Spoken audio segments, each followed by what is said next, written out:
যেকোনো মানুষের মাথায় যখন মুকুট আসে সেটা তার জন্য অনেক বড় একটা বিষয়। যখন আমার কাছে মুকুটটা ছিল না, আমার জন্য এটা অনেক বড় আকাঙ্ক্ষার একটা বিষয় ছিল যে আমি কি কখনো পারবো এমন কিছু একটা অ্যাচিভ করতে।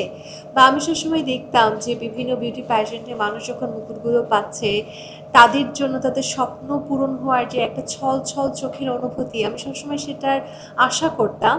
তো আমার কাছে মনে হচ্ছে এটা অ্যাচিভ করার পর পুরো মানে জীবনে আর কোনো অপ্রাপ্তি কোনো কিছু নেই, সব কিছু পেয়ে গেছি, আমার কাছে এই মুহূর্তে এমন মনে হচ্ছে।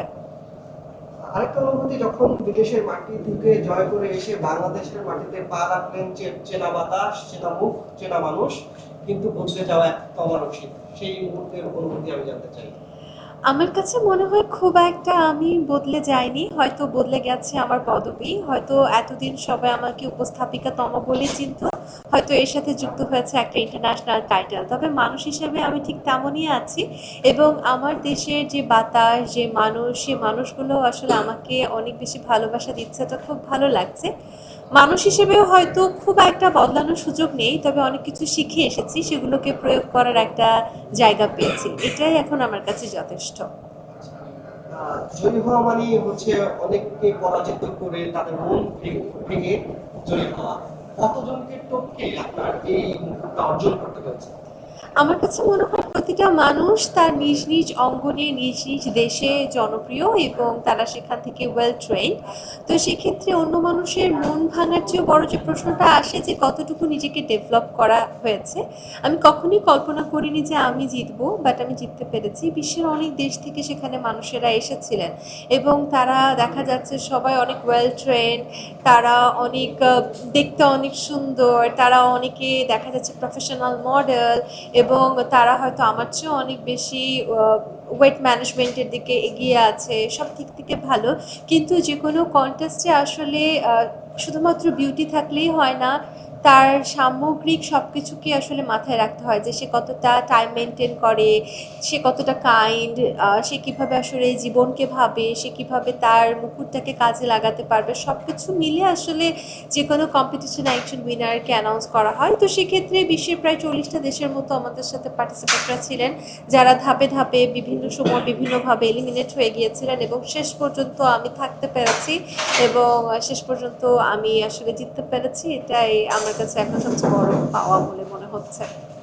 তমা, আমি যতটা জানি আসলে এই কম্পিটিশনে যাওয়ার আগেও আপনার মনোবল ঠিক অতটা মানে ইয়ে ছিল না যে আমি জিতবই। আপনি বলেছিলেন যে আসলে যাচ্ছি, দেখা যাক কি হয়। বাট উইন করবেন, আমি আপনাকে জিজ্ঞাসা করছিলাম যে উইন করবেন কিনা, আপনি আসলে কনফিডেন্সটা ছিল না। বাট ওখানে কি আপনি উইন করে এলেন, ব্যাপারটা কি মিরাকেল নাকি আসলে ভাগ্য নাকি আপনার চেষ্টা নাকি কি আসলে ব্যাপারটা? আসলে ভাগ্য তো অবশ্যই আমাদের সাথে না থাকলে আমরা কখনো কোনো কাজ করতে পারবো না। তবে ব্যাপারটা হ্যাঁ, আমি সবসময় বলেছি যে আমি আসলে জানি না, কি হবে দেখা যাক। তবে কনফিডেন্স যে নিজের ভেতরে নিজের ছিল না ব্যাপারটা এমন না। বাট আমি ইচ্ছা করে আসলে সেটা খুব একটা প্রকাশ করিনি। কারণ দেখা যাচ্ছে আমি খুব কনফিডেন্ট হয়ে একটা কোথাও যাচ্ছি এবং দিন শেষে কিছুই নিয়ে আসতে পারছি না দেশের জন্য, তখন কিন্তু ব্যাপারটা নিজের কাছে খুব খারাপ লাগবে। তবে আমি একটা কথা সবসময় বলেছি, আর যাই হোক না কেন বাংলাদেশের জন্য ভালো কিছু নিয়ে আসবো, সেটা যে কোনো কিছু হতে পারে।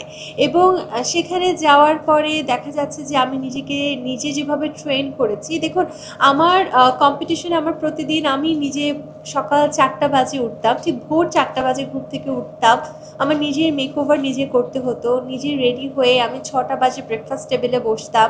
এরপরে আমি আবার ব্রেকফাস্ট শেষ করে ব্যাক করে একটা ডিফারেন্ট লুক ক্রিয়েট করতাম, বিকজ আপনি যখন একটা বিউটি প্যাজেন্টে যাবেন, আপনি নিজেকে কতটা সুন্দরভাবে রিপ্রেজেন্ট করতে পারেন সেটাই সেখানে মূল জিনিস, সেটা বিউটি দিয়েও এবং ব্রেন দিয়েও। সো আমি চেষ্টা করেছি প্রতিবার। এবং যেখানে আমার অন্যান্য কন্টেস্টেন্টরা রাত 10টা 11টা বাজে ঘুমিয়ে যেত, আমি কিন্তু এরপরে আরও বাসায় বসে প্র্যাকটিস করতাম আমার রুমে, আমি একটা কর্নারে প্র্যাকটিস করতাম যে আমার ন্যাশনাল কস্টিউম নিয়ে আমি কীভাবে হাঁটবো, আমি ইন্টারভিউ রাউন্ডে কীভাবে কথা বলবো। এবং আমি বরাবরই ছোট থেকে ইংলিশে একটু দুর্বল ছিলাম, আমি সেটাও কিন্তু প্র্যাকটিস করেছি গত 2-3 মাস ধরে এবং সেখানেও আমি বেশ ভালো করেছি। তো সব কিছু মিলে আসলে কনফিডেন্সটা আমার অনেক দীর্ঘ সময় ধরে নিজেকে ট্রেন করতে করতে গ্রো হয়েছিল, আর বাকিটা তো অবশ্যই ভাগ্য, আপনাদের দোয়া, আপনাদের সাপোর্ট, সব মিলিয়ে। নায়াসিনামাইড ও স্যালিসাইলিক সমৃদ্ধ লিলি ফেস ওয়াশ যা ফেসের ডেড স্কিন সেল দূর করে দেয় দ্বিগুণ ফাস্টার ব্রাইটেনিং। আমার মনে হয় একজন বিউটি কুইনের সব থেকে বড় কর্তব্য হচ্ছে তার অ্যাডভোকেসি অনুযায়ী কাজ করা। আমার অ্যাডভোকেসি ছিল ওমেন এম্পাওয়ারমেন্ট নিয়ে কাজ করা। আমি ওমেন এম্পাওয়ারমেন্ট নিয়ে কাজ করতে চাই। আমি এই কথাটা বারবারই বলতে চাই বাংলাদেশের প্রতিটা মানুষকে, যদি আপনি একজন নারী হয়ে থাকেন এবং আপনার যদি কাজ করার ইচ্ছে থাকে, আপনি যদি স্বল্প শিক্ষিত হয়ে থাকেন, সেটা কোনো সমস্যা না, কিন্তু আপনার ভিতরে যদি কোনো ট্যালেন্ট থাকে, আপনি যদি নিজের ট্যালেন্ট বিশ্বের সামনে নিয়ে আসতে চান, আপনি যদি আপনার পরিবারের হাল ধরতে চান, আমি সবসময় আপনার পাশে আছি। জাস্ট আপনারা টেক্সট পাঠাবেন, সেখানে আপনি কি করতে চান এবং আপনার কি কি ড্রব্যাক আছে সেগুলো জানাবেন। আমি আমার দিক থেকে যথাসাধ্য চেষ্টা করব। আর আমি বাই প্রফেশন উপস্থাপিকা হিসেবে কাজ করে এসেছি এবং আমি এটাই করতে চাই, কেননা উপস্থাপনা আমি ভীষণ ভালোবাসি এবং আমি উপস্থাপনাটা আসলে কিভাবে আরও ভালো করতে পারি সেটা নিয়ে প্রতিনিয়ত পড়াশোনা করার চেষ্টা করি, জানার চেষ্টা করি। সো আমি এই ফিল্ডে আসলে খুব ভালো আছি।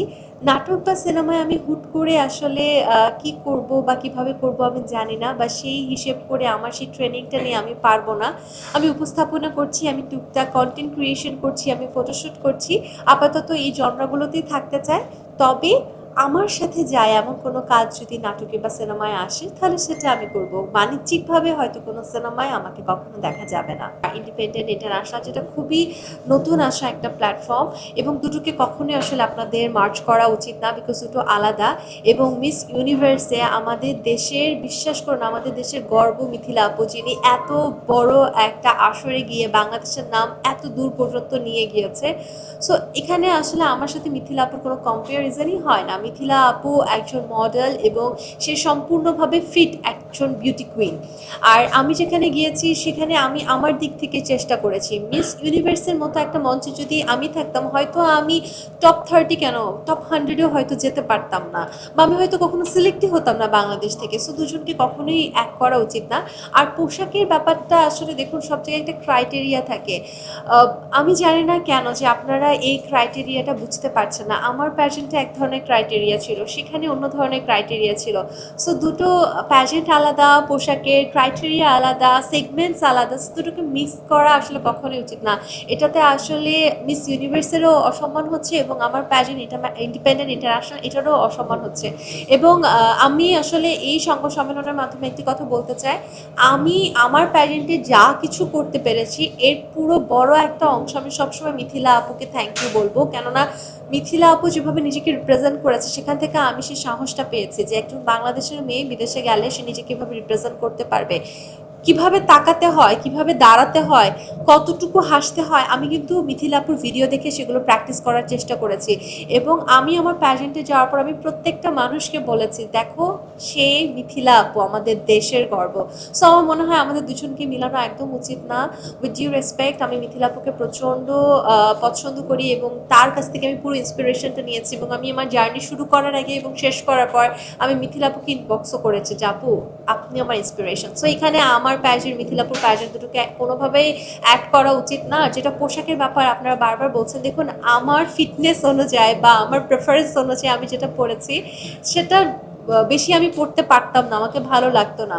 এবং যেটা হচ্ছে আপনারা বলছেন যে শালীন বা অশালীন, এমন কোনো কিছু না। বিদেশে আসলে এসব শালীন বা অশালীন এভাবে পোশাকে তারা জাজ করে না।